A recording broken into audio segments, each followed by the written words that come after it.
Hi, it's Heidi Hope. I'm an artist, photographer, and teacher who's made millions selling my art. If there's one thing I know about running an art-based business, it's that creativity is your superpower. Creativity is that special little thing that allows you to be innovative and trend-setting, and it really makes your work as an artist priceless. The challenging thing about creativity is that you never really know when it's going to strike. We're not always super creative. Creativity kind of works in a cycle. So there's times that you have all the ideas flooding to you and you're feeling super creative and super energetic. And then there's times that you do, and there's times that you get a little burnt out from all that doing, and you might feel tired and like you need a rest, and like there's no new ideas coming to you. For creative people, that can be a really frustrating part of the cycle. So today, I want to share with you one of my favorite classes I ever taught. This class was originally for a webinar series, and it teaches you how to use glitter, confetti, and snow in your portraits. In today's little mini lesson, you're going to be learning these three things. Tip number one is where and how to set these things up. Whether you're a studio photographer or you're photographing out of your home, these type of portraits make a mess. So we're going to talk about the best settings and supplies to use to make sure that everything is safe and easy cleanup. Tip number two is exactly what settings you need, whether you are using a big fancy digital SLR or a point and shoot camera or a cell phone. Tip number three is how to get the most out of your images after the photo shoot. These type of portraits are really fun if you're a professional photographer. You can offer them as creative mini sessions to get an influx of new clients. Or you could use them if you're a photographer working around your house or just photographing your kids, mom with a camera. You could use a point and shoot, or you could even use your cell phone for these. I'm gonna live a crazy dream, impossible as it may seem.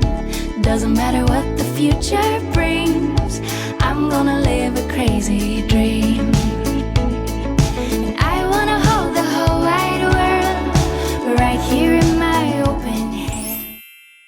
Tip number one is setup. So for these types of images, you want to make sure that you have something underneath the kids. So glitter or confetti or fake snow, when they're blowing it around, it makes a really big mess. And whether you're indoors or outdoors, doesn't really matter, because you really don't want all of, especially glitter, things that aren't biodegradable, you don't want that stuff in a place that's hard to clean up. So if you have some kind of a blanket you can put underneath them, or just some paper that you could put underneath them, anything that you can use to kind of scoop up your mess and shake it out over the garbage, you're going to really appreciate it if you set it up that way.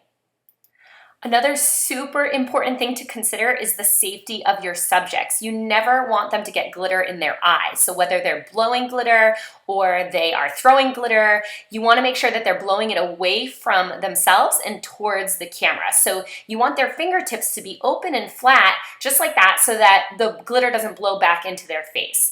If you don't get enough glitter in your actual shot, you can add it during post-processing. And if you want to see how I do that, then right below this video, there is a link for a 1-hour class showing you all of that advanced post-processing and everything I do to get the final look of the images.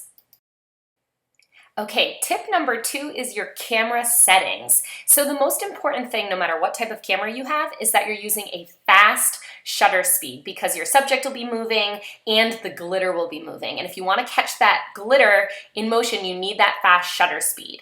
If you're just using a point and shoot, or you're using a cell phone, you want to look for some type of sports mode or action mode. Usually it's a little Running Man symbol. And you can set your camera up on that if you don't have manual settings or shutter priority mode.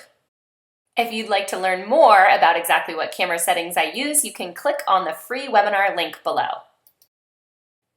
Okay, our final tip is my most favorite, because this is where the magic happens. You can actually make your own glitter overlays. So overlays are basically just an image file with some glitter on it that you can actually kind of paste over the original image to add additional magic. And this is something that's done in Photoshop with layers and different blending modes. It's an in-depth process, but it's super fun, and oh my gosh, it's so amazing. This is something I go into in depth in the full webinar below because it does take some time to explain.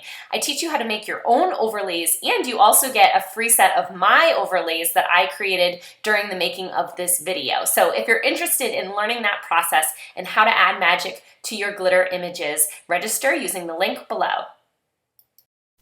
If you enjoyed today's video, please click the like button below, and don't forget to subscribe to my channel and hit the bell for the notifications so that you see every time a new video drops. Do you have questions, follow-up questions, or comments for me? Please leave them below in the comment section. I check there often, and I love to know I'm not talking to myself. But I do love really answering follow-up questions, any questions that you have about the techniques that you learned today.